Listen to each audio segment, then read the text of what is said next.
दोस्तों, सनातन हिंदू धर्म में तुलसी के पौधे का महत्व सबसे अधिक है। इसकी सबसे पहले पूजा भगवान विष्णु जी ने की थी। श्री हरि कहते हैं, जिस प्रकार देवी लक्ष्मी से बैकुंठ को ऐश्वर्य प्राप्त है, उसी प्रकार बैकुंठ में तुलसी के कारण ही पवित्रता प्राप्त है। पृथ्वी लोक पर जिस स्थान पर भी तुलसी का पौधा होगा, उस स्थान पर कभी बुराई का वास नहीं होगा। ऐसा स्थान सबसे अधिक पवित्र होगा। इसी कारण से हमें हमारे घर में तुलसी का पौधा अवश्य ही लगाना चाहिए। तुलसी के पास दीपक जलाने से क्या होता है, आइए जानते हैं इस प्राचीन महान कथा के माध्यम से, जो भगवान श्री कृष्ण ने देवी सत्यभामा को सुनाई है। दोस्तों, एक समय की बात है, देवी सत्यभामा भगवान श्री कृष्ण के पास आकर उनसे पूछने लगी, हे स्वामी, आपने मुझे तुलसी के पौधे का जल देने का महात्म्य तो सुना दिया है, लेकिन तुलसी के पास दीपक जलाने का क्या महात्म्य है? रोज शाम को तुलसी के पास दीपक क्यों जलाया जाता है? इससे मनुष्य को कौन सा फल प्राप्त होता है? तुलसी के पास दीपक जलाने की विधि क्या है तथा दीपक लगाते समय कौन से मंत्र का उच्चारण करना चाहिए? कृपया आप मुझे विस्तार से बताइए। भगवान श्री कृष्ण कहते हैं, हे देवी, आज तुमने समस्त संसार के कल्याण की भावना से बहुत ही उत्तम प्रश्न किया है। तुम्हारे इस प्रश्न का उत्तर देने से पूर्व मैं तुम्हें एक प्राचीन इतिहास सुनाना चाहता हूँ, जिससे तुम्हें तुम्हारे सभी प्रश्नों के उत्तर मिल जाएंगे। शाम को तुलसी के पास दीपक जलाने से जो फल मिलता है, उसी का वर्णन मैं इस कथा में करूँगा। इसलिए तुम इस कथा को ध्यान पूर्वक सुनना। इस कथा को ध्यान से पूरे सुनने मात्र से ही मनुष्य को 100 वर्षों तक तुलसी के पास दीपक जलाने का पुण्य प्राप्त होता है। देवी सत्यभामा कहती हैं, हे प्रभु, मैं कथा को सुनने के लिए उत्सुक हूँ। कृपया आप इस कथा को मुझे सुनाइए। मैं इस कथा को ध्यान पूर्वक सुनूंगी तथा भगवान श्री कृष्ण देवी सत्यभामा को वह कथा सुनाने लगते हैं। हे देवी, पूर्व काल की बात है। दक्षिण दिशा में तुंगभद्रा नाम की एक बहुत बड़ी नदी है। उसी नदी के किनारे हरिहरपुर नाम का एक अत्यंत सुंदर नगर बसा हुआ है। उसी नगर में हरि दीक्षित नाम के एक ब्राह्मण निवास करते थे। वे अत्यंत गुणवान, चरित्रवान, धर्म कार्य करने वाले तथा वेदों के मार्ग पर चलने वाले थे। उन्होंने समस्त शास्त्रों का अध्ययन किया हुआ था। उसी ब्राह्मण की एक पत्नी थी, जिसे लोग दुराचार कहकर पुकारते थे, क्योंकि उसके कर्म ही उसके नाम के अनुसार थे।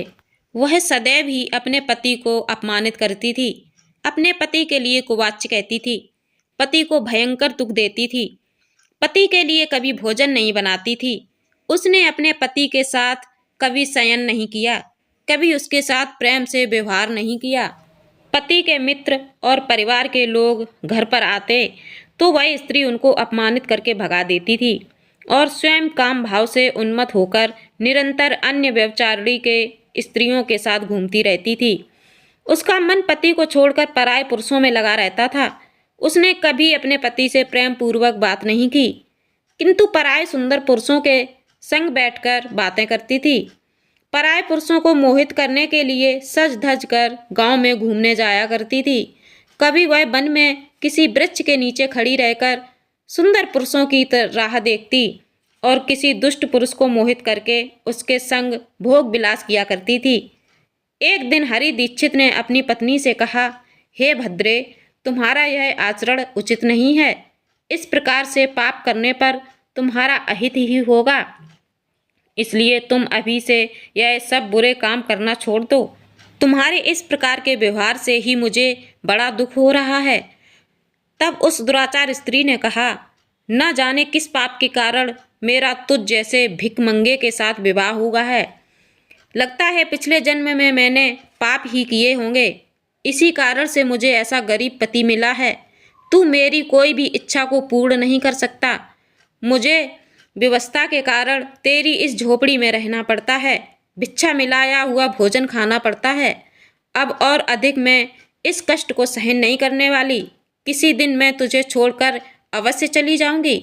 तेरे साथ रहूंगी तो इस जन्म में भी मेरे द्वारा पाप ही होंगे। इसीलिए अब मैं किसी अन्य धनवान पुरुष से विवाह करूंगी।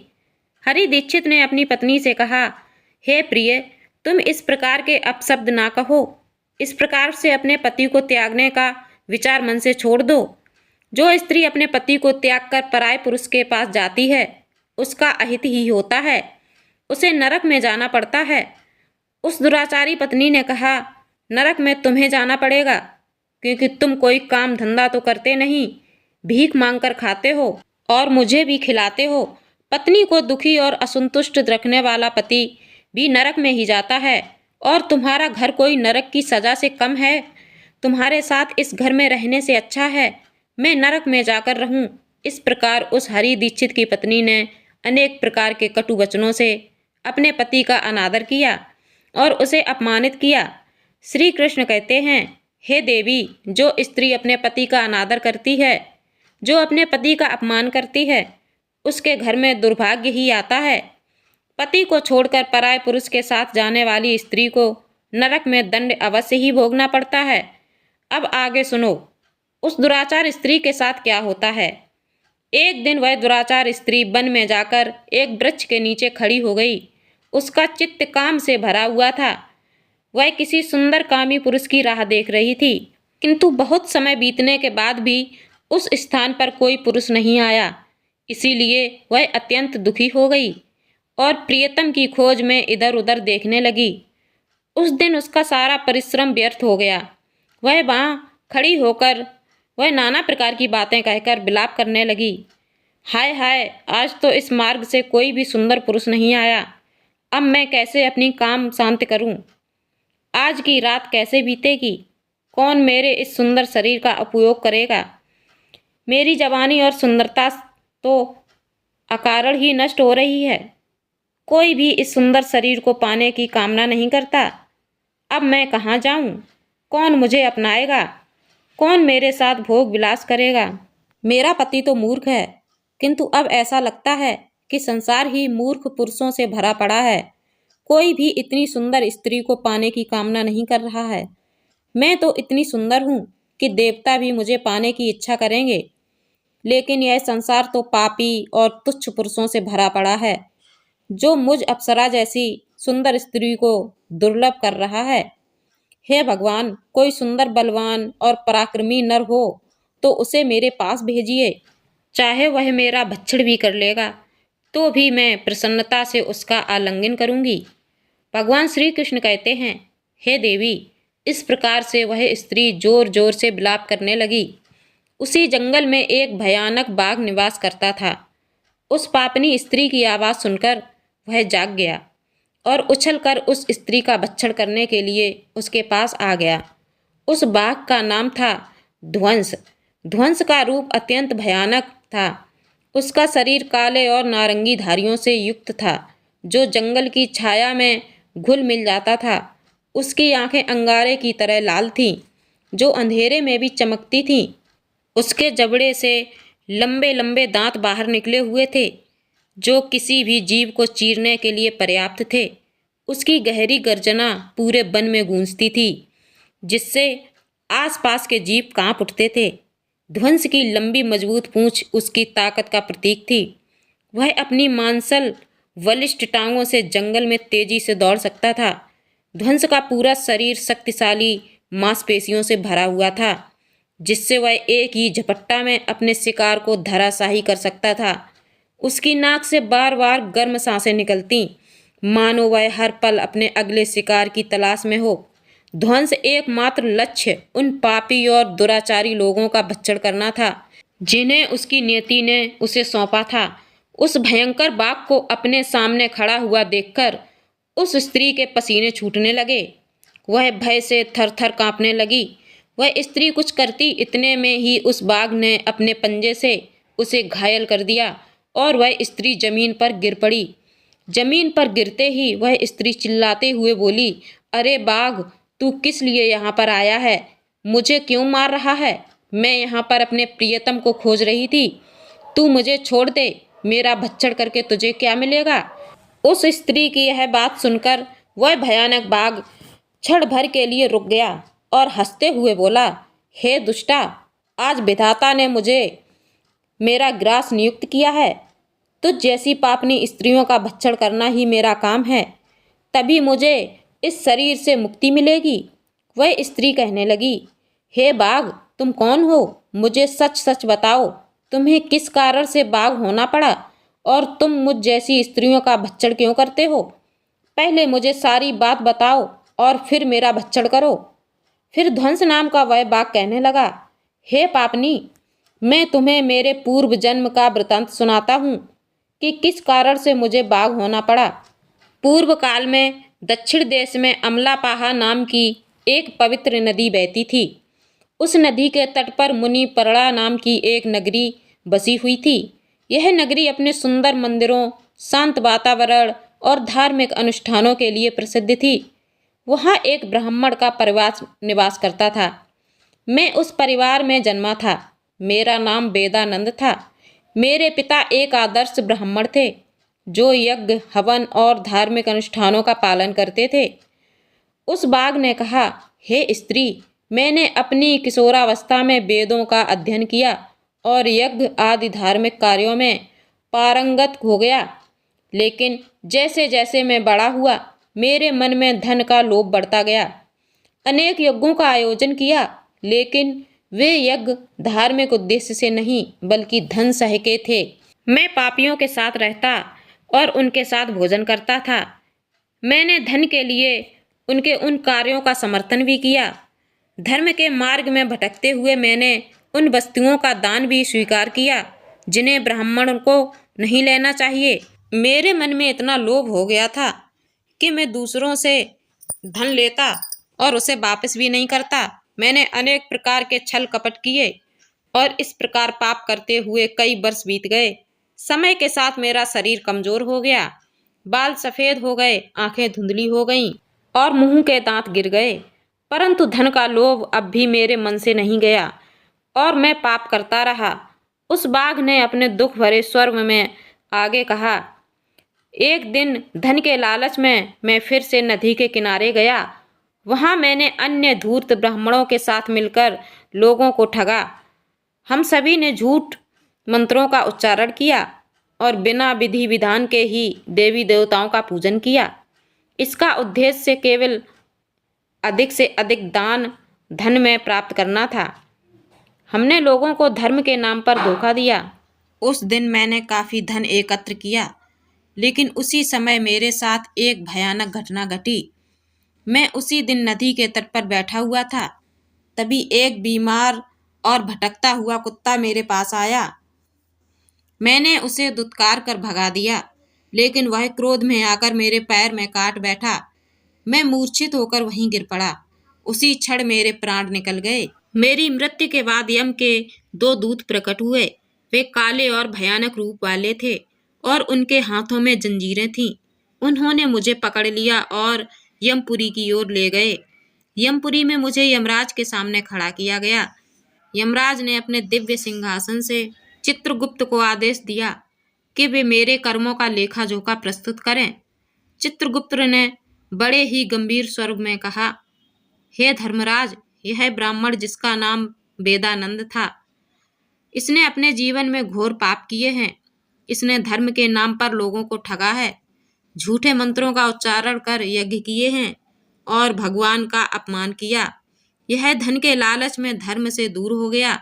इसने कभी भी धर्म का पालन नहीं किया, इसीलिए यह पापी ब्राह्मण नरक जाने के योग्य है। फिर यमराज ने अपने दूतों को आदेश दिया, इस पापी को नरक की अग्नि में डाल दो। यह वहां जाकर अपने कर्मों का फल भोगेगा। इसके बाद मुझे नरक की भयंकर अग्नि में डाल दिया गया। वर्षों तक मैंने वहां की यंत्रणा सहन की। मेरी आत्मा को भयंकर पीड़ा सहनी पड़ी। अनेक वर्षों की सजा के बाद मेरे पापों के कारण मुझे बाघ का शरीर प्राप्त हुआ और मैं इस दुर्गम वन में निवास करने लगा।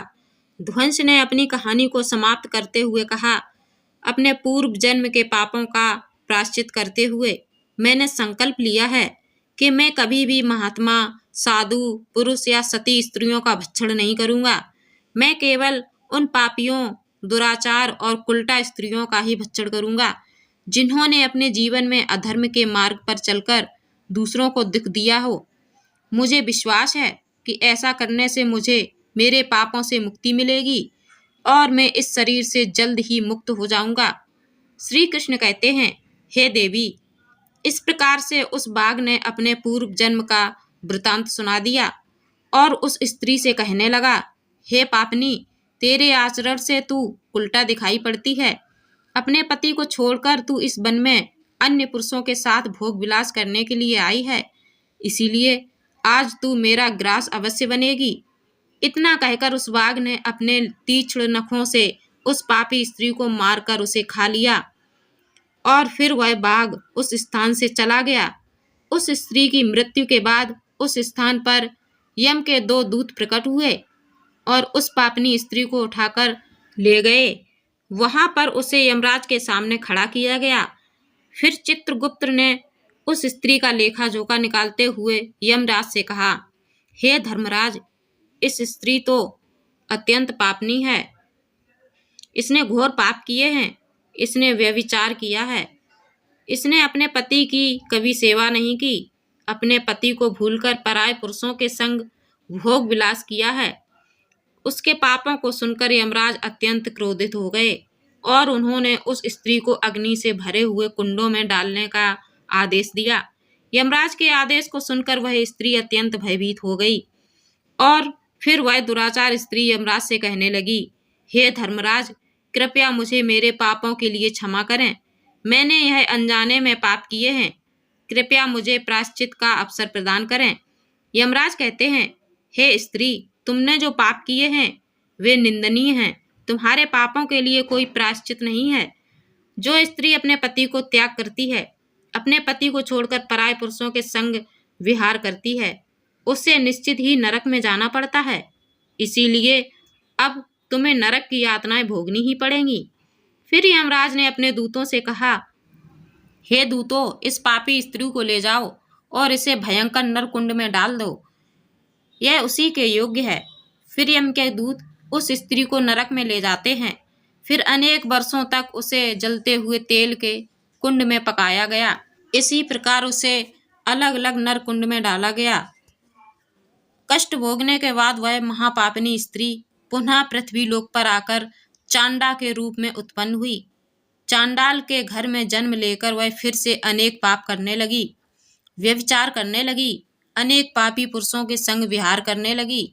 फिर कुछ समय बाद पूर्व जन्म के पापों के कारण उसे कोढ़ का रोग हो गया और वह भयानक पीड़ा सहन करने लगी।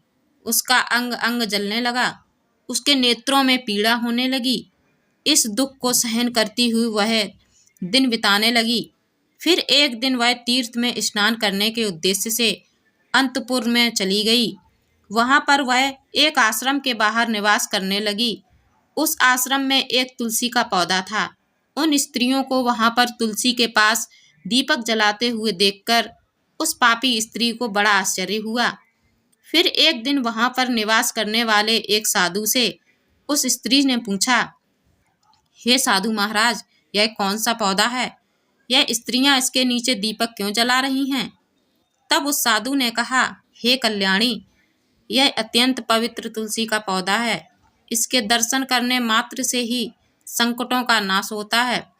इस तुलसी को जल देने से देवी देवताओं की कृपा प्राप्त होती है तथा इस पवित्र पौधे के पास दीपक जलाने से समस्त पाप नष्ट होते हैं। उस साधु की बात सुनकर उस स्त्री को बड़ी प्रसन्नता हुई और उसने साधु से कहा, हे साधु महाराज, यदि कोई अत्यंत पापनी स्त्री भी इसके पास दीपक जलाएगी तो उसके पाप नष्ट होंगे क्या? वह साधु कहते हैं, हे पुत्री, यह सत्य है। यदि किसी स्त्री ने घोर पाप भी किए हों तब भी उसके पाप नष्ट होते हैं। उसके सभी जन्मों के पाप भी तुलसी के पास दीपक जलाने से नष्ट होते हैं। किंतु हे पुत्री, तुम कौन हो और किस कारण से यह प्रश्न पूछ रही हो? वह स्त्री कहती है, हे साधु महाराज, मैं महापापिनी हूँ। मैंने व्यभिचार किया है तथा अनेक प्रकार के पाप किए हैं। मेरे पापों के कारण ही मेरी ऐसी दुर्दशा हुई है। कृपया मुझे पापों से मुक्ति का उपाय बताइए। साधु कहते हैं, हे पुत्री, अब से तुम नित्य इस तुलसी के पास दीपक जलाओ, तुम्हारे समस्त पाप और दोष समाप्त हो जाएंगे। उस साधु की बात सुनकर उस पापी स्त्री ने भी वही किया। उसने तुलसी के पौधे के पास एक दीपक जला दिया। इस प्रकार से वह स्त्री नित्य उसी स्थान पर तुलसी के पास दीपक जलाने लगी।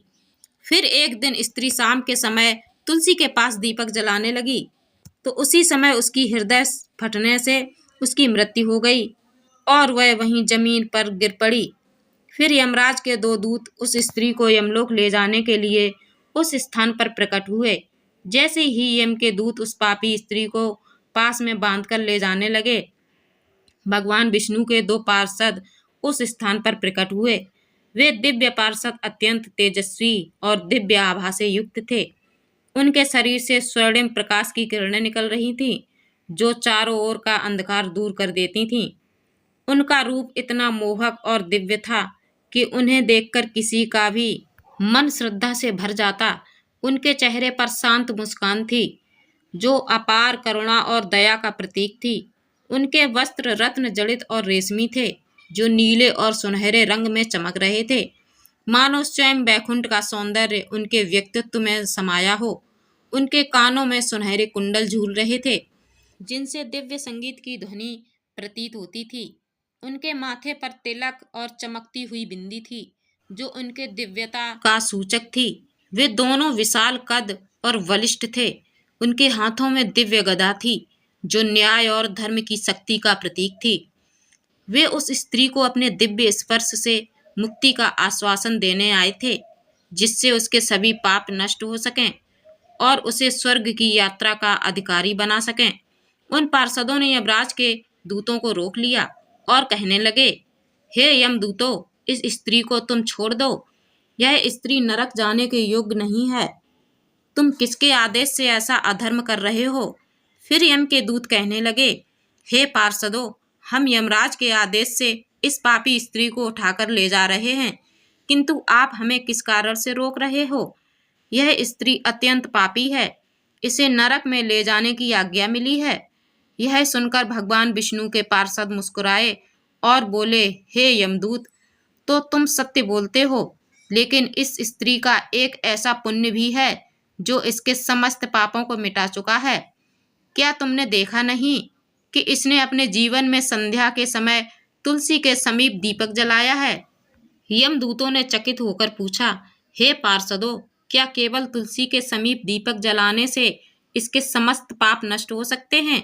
भगवान विष्णु के पार्षदों ने गहन दृष्टि से यमदूतों की ओर देखा और समझाया, तुम इस बात को नहीं समझते।